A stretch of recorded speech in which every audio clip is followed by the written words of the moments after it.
शांति दिए जाता हूँ। शांति दिए जाता हूँ मतलब ऐसा नहीं है एक बार शांति कह दिया उसके बाद में। परमेश्वर की जो शांति है वो अलौकिक और अद्भुत है, और जो उनकी शांति है लगातार हमारे जीवन में है। परमेश्वर की शांति हमको लगातार मिल रही है। हर दिन हमारे जीवन में परमेश्वर क्या देता है? शांति देता है। जब शांति आता है तभी हम धीरज के साथ अपनी जगह में स्थिर रह पाते हैं। बगैर परमेश्वर की शांति के बगैर कोई व्यक्ति धीरज के साथ अपने जीवन को निर्वाह नहीं कर सकता। तो यहाँ पर प्रभु यीशु मसीह स्वयं अपने मुख से क्या कर रहा है? बोल रहा है। ये वचन क्या है? खुद स्वयं परमेश्वर है। आदि में वचन था, वचन परमेश्वर के साथ था, वचन ही। तो स्वयं यीशु मसीह क्या है? वचन है। और ये वचन यीशु मसीह अपने मुंह से बोल रहा है। किसके लिए? हमारे लिए। हालेलुया। हमारे लिए प्रभु यीशु मसीह बोल रहा है कि मैं तुम्हें शांति दिए जाता हूँ। इसका मतलब है आगे जब पढ़ेंगे तो लिखा है अपनी शांति तुम्हें देता हूँ। तो इसका मतलब है यीशु मसीह स्वयं शांति का परमेश्वर है। समझ में आया? यीशु मसीह स्वयं शांति का परमेश्वर है। इसलिए जब हम हमारे जीवन में जब हम निराश होते हैं, परिस्थिति में दब जाते हैं, है ना, हम असहाय महसूस करते हैं, उस समय में यीशु की शांति की हमें जरूरत है। तो इसलिए प्रभु यीशु मसीह यहाँ पर बोल रहा है कि मैं तुम्हें शांति दिए जाता हूँ। आज यदि यीशु की शांति हमें नहीं मिलता तो उस दुख में हम पड़े रहते हैं। लेकिन उस दुख से हमको क्या करना है? ऊपर उठना है। निराशा से हमको ऊपर उठना है। तो उठाने वाला यीशु मसीह है। हालेलुया। इसलिए उनके पास में शांति है, इसलिए कहता है कि मैं तुम्हें शांति दिए जाता हूँ। और इसीलिए इस वचन में लिखा है कि मैं तुम्हें कैसे शांति देता हूँ? अपनी शांति। इसका मतलब यीशु मसीह स्वयं क्या है? शांति है। और इसलिए वो कह रहा है कि तुम्हारा मन व्याकुल ना हो। इसका मतलब आज संसार में लोग क्या है? परिस्थिति के कारण से, दुख के कारण से, निराशा के कारण से, चिंताओं के कारण से लोग दुखी और डरे हुए हैं। लेकिन उन परिस्थिति में परमेश्वर आपको ढांढस और हिम्मत और बल दे रहा है कि ऐसे परिस्थिति में आपका जो पैर डगमगाने ना पाए, क्योंकि मैं परमेश्वर, मैं शांति का परमेश्वर, मैं तुझे सहायता करूंगा। हालेलुया। और ऐसे परिस्थिति में परमेश्वर आपके साथ, मेरे साथ, और हर एक परिस्थिति में जो जूझ रहे हैं उसके साथ परमेश्वर आज खड़ा हुआ है आपको शांति देने के लिए। आपको वहां से उस शांति का परमेश्वर जो निराशा में है, निराशा से आप क्या करेगा? यीशु मसीह शांति। हालेलुया। इसलिए बाइबल कह रही है कि तुम्हारा मन व्याकुल ना हो, तुम्हारा मन ना घबराए, तुम्हारा मन ना डरे। तो हमें डरने की जरूरत नहीं है। यीशु मसीह हमारे साथ में है, आपके लोग आपके साथ में हैं, और हम सब जितने भी लोग हैं सब हम आपके साथ हैं। हालेलुया। इसलिए अपने आप को हम कभी भी अकेला महसूस ना करें। हमारे चारों तरफ में हमारे लोग हैं। इसलिए यहाँ पर वचन हमें एक चीज और हमें सिखाता है। आप जल्दी से निकालेंगे फिलिपियों का 4 अध्याय और उसके 7 आयत को पढ़ेंगे तो वहाँ पर बहुत सुंदर वचन यहाँ पर है। हाँ, फिलिपी 4 अध्याय उसका 7 पढ़। तब परमेश्वर की शांति जो समझ से बिल्कुल परे है तुम्हारे हृदय और तुम्हारे विचारों को मसीह यीशु में सुरक्षित रखेगी। हालेलुया। यहाँ पर हम देखते हैं कि संत प्रेरित पौलुस फिलिप्पी की कलीसिया को लिख रहे हैं, क्योंकि फिलिप्पियों की कलीसिया क्या थे? बिल्कुल आसान थे। वहाँ पर जितने भी लोग थे सब दुख में, पीड़ा में, परेशानी में थे, फिलिप्पी की कलीसिया। और वहाँ पर पौलुस जेल में था और जेल के अंदर में वो क्या लिख रहा है? पत्री लिख रहा है। और वहाँ पर एक शब्द उनको प्रेरित कर रहा है कि प्रभु में तुम सदा, मैं फिर कहता हूँ कि तुम। ये फिलिप्पी की जो कलीसिया है उस जगह में अद्भुत रीति से संत पौलुस जेल के अंदर में था। हो सकता है वहां पर आप सोचे होंगे कि जेल के अंदर में वो दुख था, ऐसा आप सोच रहे होंगे, लेकिन उस जगह में वो दास क्या था? आनंदित। और तभी तो पत्र लिख रहा है वहां पर कि तुम प्रभु में सदा, और मैं फिर कहता हूँ कि तुम। वही प्रेरित पौलुस यहाँ पर फिलिप्पियों की कलीसिया को लिख रहा है, तब परमेश्वर की शांति जो समझ से बिल्कुल क्या है? परे है, तुम्हारे हृदय और तुम्हारे विचारों को मसीह यीशु में सुरक्षित रखेगी। हालेलुया। आज हम क्यों सुरक्षित हैं? क्यों सुरक्षित हैं? चेक कीजिए हम क्यों सुरक्षित हैं, क्योंकि यहाँ वचन में क्या लिखा है, परमेश्वर क्या है, शांति देने वाला परमेश्वर है। उनके द्वारा आज हम शांति पाए हैं, उनके द्वारा आज हमारा जीवन सुरक्षित है। यीशु मसीह ने हमें क्या किया है, संभाला है, और आगे भी परमेश्वर हमको क्या करेगा, संभालेगा। जब तक इस संसार में हम जीते हैं तब तक हमको हमारे जीवन में बहुत सारी चुनौती आएगी, हमको चुनौती बहुत सारी आएगी। चुनौती क्या क्या मालूम है, जब तक इस संसार में रहेंगे तो हमको दुख का सामना करना पड़ेगा, पीड़ा का सामना करना पड़ेगा। ये हमारे लिए चैलेंज है, हमारे लिए एक बड़ी चुनौती है कि संसार में जितने दिन तक हम इस धरती में रहेंगे तो हमको दुख का सामना करना पड़ेगा। हर घर में इस प्रकार के दुख आता है, पीड़ा आता है, तकलीफ होता है। कई हमारे प्रियजन जब यहाँ से चले जाते हैं हमारे बीच से, तो हमको क्या होता है, दुख लगता है, और उसके यादगार के लिए उसकी यादगार हमें क्या करती है, सता चलना, उसका खेलना, उसका हंसना, उनके साथ में जो समय हम बिताते हैं वो हमारे बीच से चले जाते हैं, तो उसकी जो याद होती है वो हमें क्या करती है, सताती है। और उसके याद के कारण से जब व्यक्ति क्या करता है, ऐसे बात करते करते किसी से जब मुलाकात होता है तो जब उससे बातचीत करता है तो उनकी आंख में आंसू, इसका कारण क्या है मालूम है, वो याद उनके साथ में जो बिताए हुए कल उसको सताती है। कई ऐसे मैं बहन को देखा हूँ जो बुजुर्ग आता है, लेकिन उसके पति चले जाने के बाद में वो बुजुर्ग था, लेकिन बुजुर्ग के जाने के बाद में जब वो अकेला होता है, कितना भी उसका माता पिता रहे, लेकिन फिर भी उनको वो अपने आप को क्या करेगा, असहाय महसूस करता है। क्यों मालूम है, क्यों ऐसा वो सोचता है अपने मन में, उनके घर में तो अच्छा से माता पिता है और उनके घर में उनके और प्रियजन है जो उनको संभाल सकते हैं, लेकिन पति जब खत्म हो जाता है और जो पत्नी है वो क्यों निराश हो जाता है, क्यों टूट जाता है, उनके परिवार होने के बावजूद भी। आप बताइए।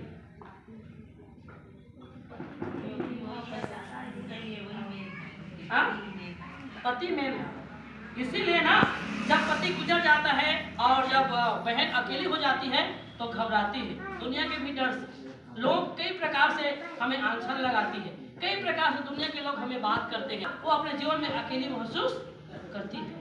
मेरे प्रियो, यहाँ पर परमेश्वर का वचन आज हमें हिम्मत और ढांढस और बल दे रहा है कि आज जो कुछ भी है, आज हम परमेश्वर के वचन के द्वारा आज हम सुरक्षित पाए जाते हैं। इसलिए महान परमेश्वर पिता का क्या हो, हमको महिमा देना है। हालेलुया।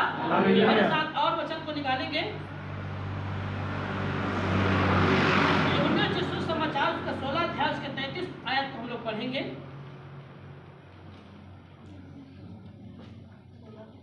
यस,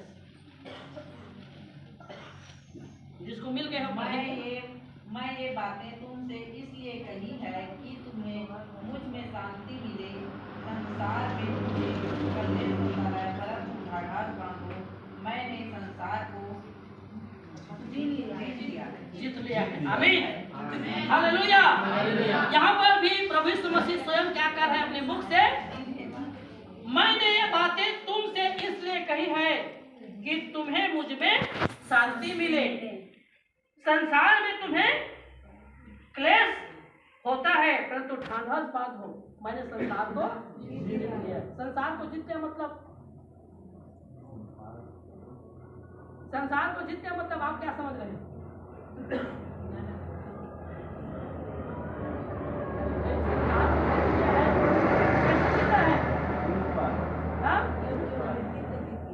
मृत्यु को भी जीत लिया है, संसार को जीत लिया है। तो उसका जीतने का कारण यहाँ पर है कि शैतान के सिर को कोई कुचल सकता है तो केवल यीशु मसीह है, और यीशु मसीह ने क्या किया, क्रूस के नीचे उसको कुचल दिया। हालेलुया।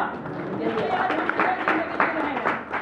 यहोवा निसी का मतलब होता है विजय दिलाने वाला, और यहोवा शालोम का मतलब होता है परमेश्वर शांति देने वाला। हालेलुया। वो विजय भी देता है और वो हमारे जीवन में शांति भी देता है।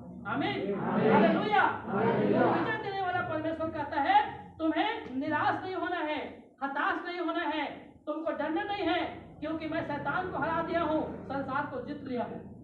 हमारा परमेश्वर विजयी है और उसके लोग भी क्या होंगे, विजयी होंगे। हालेलुया। इसलिए हमको डरना नहीं है, घबराना नहीं है, परिस्थिति के सामने हमको झुकना नहीं है। हालेलुया। आप यीशु के सामने झुकोगे तो परिस्थिति आपके सामने झुकेगी। आमीन, हालेलुया, हालेलुया। कोई भी परिस्थिति में हमको झुकना नहीं हमको टगमगाना नहीं है। परमेश्वर हमें हिम्मत और बल देगा। यहाँ पर लिखा है वचन में कि मैं तुम्हें ढांढस दूंगा। ढांढस बांधो, हिम्मत बांधो, मैं तुझे बल दूंगा, मैं तुझे शक्ति दूंगा, मैं तुझे सामर्थ्य दूंगा, और परमेश्वर की मदद से मैं सब कुछ कर सकता हूँ। आमीन, हालेलुया। मनुष्य के द्वारा कुछ नहीं हो सकता, लेकिन यीशु मसीह के द्वारा सब कुछ हो सकता है। आमीन, हालेलुया। और मेरे जीवन में सब कुछ परमेश्वर करेगा, हमको विश्वास है। आज मेरे जीवन में परिस्थिति है, लेकिन ये परिस्थिति कुछ समय के लिए है, क्योंकि वचन में लिखा है, भजन संहिता उसके 34 अध्याय में जब आप पढ़ेंगे तो वहां पर लिखा है, धरती पर विपत्ति तो पड़ती है, लेकिन यहोवा उससे मुक्त करता है, और धर्मी दुहाई देता है और यहोवा सुनता है और उसे बड़ी विपत्ति से परमेश्वर बचाता है। हालेलुया। हर परिस्थिति में हमारे संग और साथ खड़े हैं, केवल हमको विश्वास करके आगे बढ़ना है। यदि हम विश्वास करके आगे बढ़ेंगे तो परिस्थिति हमारे सामने क्या होगी, हारेगी, और उसमें हम जीत हासिल करेंगे। हालेलुया। इसलिए वचन में लिखा है, यशायाह उसके 41 अध्याय को आप पढ़ेंगे और उसके बाद में तो वहां पर एक सुंदर वर्ड है, आप पढ़िए मेरे साथ। यशायाह 41 उसके 10 वचन को पढ़िए जल्दी।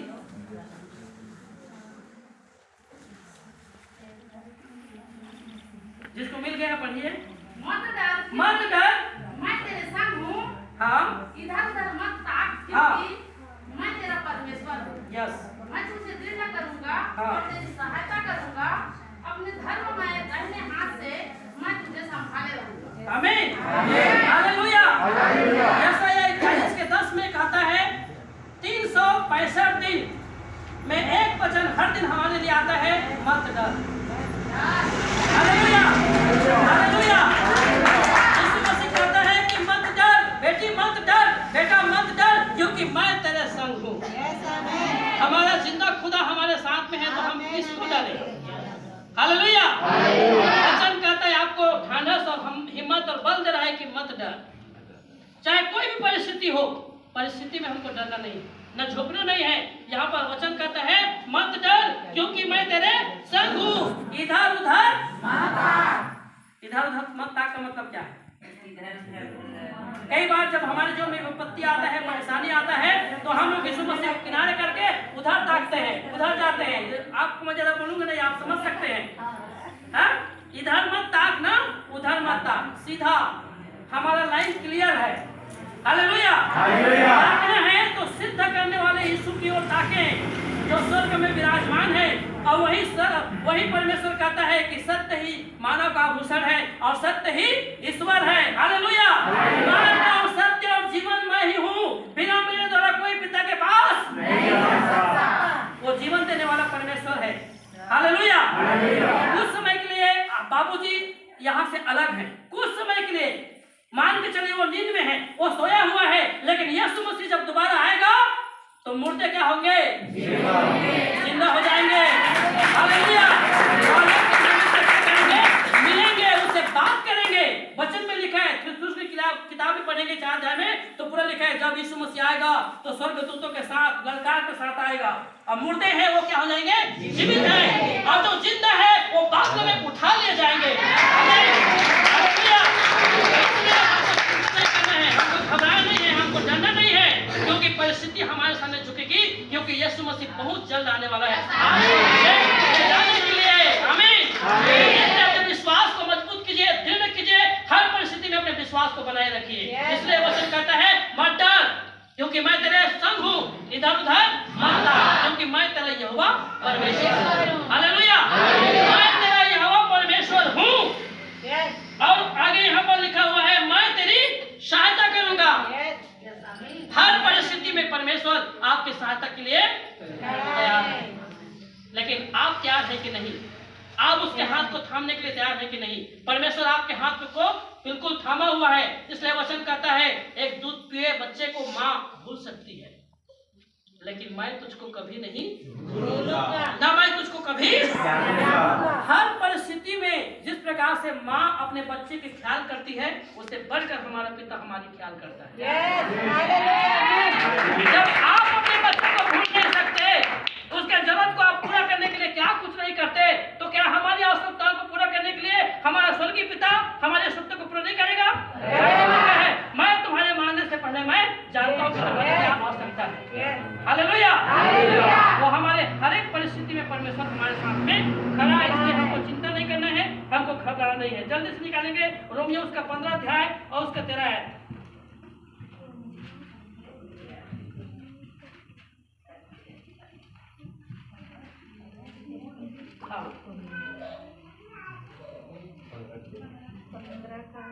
परमेश्वर जो आशा का दाता है, परमेश्वर जो आशा का दाता है, तुम्हें विश्वास करने में सब प्रकार की आनंद और शांति से परिपूर्ण करे। आमीन। परमेश्वर जो आशा का क्या है, दाता है, वो तुम्हें विश्वास करने की, बोलिए ना आगे भाई, क्यों चुप हो जाते हैं। और सब प्रकार के आनंद, नहीं, उसको फिर से पढ़िए। परमेश्वर जो आशा का दाता है, परमेश्वर जो आशा का दाता है, तुम्हें विश्वास करने में सब प्रकार के आनंद, दुनिया में जितना भी आनंद है जो आपके जीवन से चला गया है, वो सब प्रकार के आनंद को देने के लिए यीशु मसीह कह रहा है कि संसार भर में जो आनंद है और शांति से वो शांति से परिपूर्ण करे। वो परिपूर्ण करेगा। आमीन। हालेलुया। जितने चीज आपकी जिंदगी से हो चुके हैं, उसको परमेश्वर आपके दुगने, जिस प्रकार से हम देखते हैं कि अय्यूब के जीवन में सब कुछ खत्म हो गया था, उनके पास केवल 2 चीज बचा था, पहला है विश्वास और दूसरा आशा। जब हमारे पास में कुछ नहीं होता तो 2 ही चीज बचता है, एक तो विश्वास हम में रहते हैं और दूसरा एक उम्मीद, जिसको बोलते हैं आशा। कोई व्यक्ति बीमार है और बीमार के अवस्था में यदि वो व्यक्ति आशा को खत्म करेगा तो मृत्यु में जाने में देर नहीं लगता, लेकिन मृत्यु के कगार में है, लेकिन वहां पर आशा दे रहे हैं। बाइबल में परमेश्वर के वचन को जब बांटते हैं, यीशु मसीह पर आपको क्या करना है, विश्वास करना है, आशा रखना है। जब उनके अंदर में विश्वास और आशा जग जाता है तो मुर्दे भी क्या हो जाते हैं। हालेलुया। हम लोग क्या करते हैं, किसी के घर में कोई व्यक्ति को प्रियजन से हम मिलने जाते हैं। जैसे मैं यहाँ पर गया दीदी के यहाँ, दीदी बहुत बीमार है और हम लोग कई घर में बीमार होते हैं तो किसी को बुलाते हैं कि देखे मन यहाँ तो सब घर में करके है ना, और देखे के लिए जाते तो कहा थे कैसे हम आशा और कैसे हम विश्वास कर लेते हैं। कैसे करते मालूम है, जहाँ मान कोई बीमारी हो गई, टाइफाइड मामूली साधारण है, लेकिन कई साल कैसे रहते दीदी बड़ी कई बार से मैं सुने हम आपके टाइफाइड हो जाते हैं आशा देंगे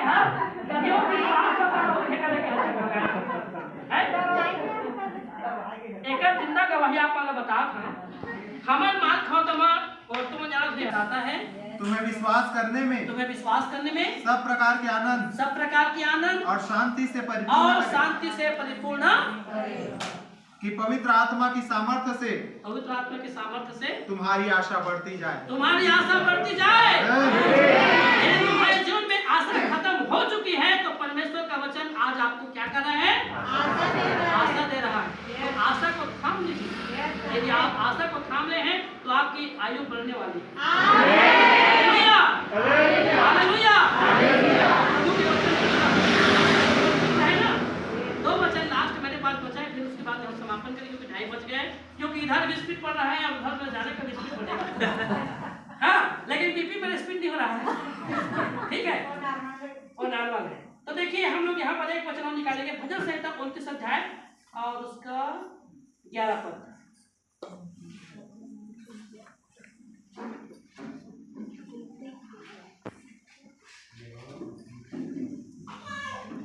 यहोवा अपनी प्रजा को बल देगा, यहोवा अपनी प्रजा को शांति की आशीष देगा। आमीन। कोई नहीं बोला आमीन आमीन। अच्छा से वचन पढ़े लेकिन ध्यान से नहीं सुने, देखा बार के पैर ठीक पड़ गया। यहोवा अपनी प्रजा को बल देगा, यहोवा अपनी प्रजा को क्या देगा, बल देगा। तो बल किसको देता है, अपनी प्रजा को। हाँ, लेकिन बल कब मिलता है, जब हम अपने आप को कमजोर महसूस करते हैं, उस समय में परमेश्वर कहता है कि मैं अपनी प्रजा को क्या दूंगा, बल दूंगा। आगे, यहोवा अपनी प्रजा को शांति की आशीष देगा, यहोवा अपनी प्रजा को शांति की आशीष देगा। हालेलुया। सबसे बड़ी जो आशीष है वो है हमारे जीवन में शांति। यदि हमारे घर में धन दौलत रुपया पैसा बंगला सब कुछ रहे लेकिन जीवन में शांति न रहे तो कोई मायने नहीं। और हर व्यक्ति आज शांति के तलाश में है। हालेलुया। लेकिन यीशु मसीह ही वास्तविक में शांति है। जिसके घर में यीशु मसीह है उसके घर में, उनके जीवन परिवार में क्या है? शांति है। इस चीज के घर में आप पाओगे। हालेलुया। और एक वचन वहां पर है, ये लास्ट वचन है, उसके बाद में आशीष वचन पढ़ के मैं समापन करूंगा। यूहन्ना के सुसमाचार और उसका 11 अध्याय शायद 25 पद होगा, मेरे ख्याल से, मुझे याद नहीं है, लेकिन थोड़ा सा निकालेंगे। यीशु ने उनसे कहा, हाँ पढ़िए पढ़िए। यीशु ने उनसे कहा, पुनरुत्थान और जीवन मैं ही हूँ। जो कोई मुझ पर विश्वास करता है वह यदि मर भी जाए तो जिएगा। आमीन। पुनरुत्थान और जीवन मैं ही हूँ। कौन? यीशु मसीह कह रहा है पुनरुत्थान और जीवन मैं ही हूँ। और जो कोई मुझ पर विश्वास करता है वह यदि मर भी जाए तो जिएगा। जो कोई मुझ पर विश्वास करता है, यदि कोई व्यक्ति विश्वास करके प्रभु में सो गया है तो उसके लिए क्या है? वही तो बात है ना, उसको पढ़ना है। वो मर भी जाएगा तो भी जिएगा। इसका मतलब वो मरा ही नहीं है। इसके लिए वो मरा नहीं है, क्योंकि वो विश्वास में प्रभु में सो गया है। और बाइबल कहता है कि पुनरुत्थान और जीवन मैं ही हूँ। और एक दिन यीशु मसीह को क्या करेगा? जीवित करेगा। तो कुछ समय के लिए वो दूर है, वो नींद में है, सोया हुआ है, कल जाग जाएंगे और उसे हम तो वही घबराने की बात नहीं है। हालेलुया।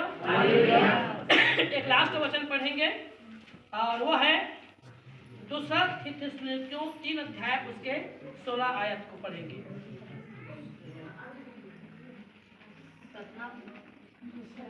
3 अध्याय 16। अब प्रभु जो शांति का सोता है आप ही तुम्हें सदा और हर प्रकार से शांति दे। प्रभु तुम सबके साथ रहे। आमीन। अब यहाँ पर लास्ट का जो अंतिम वचन है, प्रेरित पौलुस यहाँ पर थिस्सलुनीकियों की कलीसिया को यहाँ पर यह संदेश दे रहा है। और यह संदेश यहाँ पर यह है कि अब प्रभु जो शांति का सोता है, सोता मतलब हमेशा उमड़ता रहता है, वो कभी खत्म नहीं होगा। सोता मतलब जिस प्रकार से पानी मतलब हमेशा क्या रहता है? बहता रहता है। हालेलुया। तो यहाँ पर कह रहा है प्रभु जो शांति का सोता है आप ही तुम्हें सदा और हर प्रकार से शांति दे।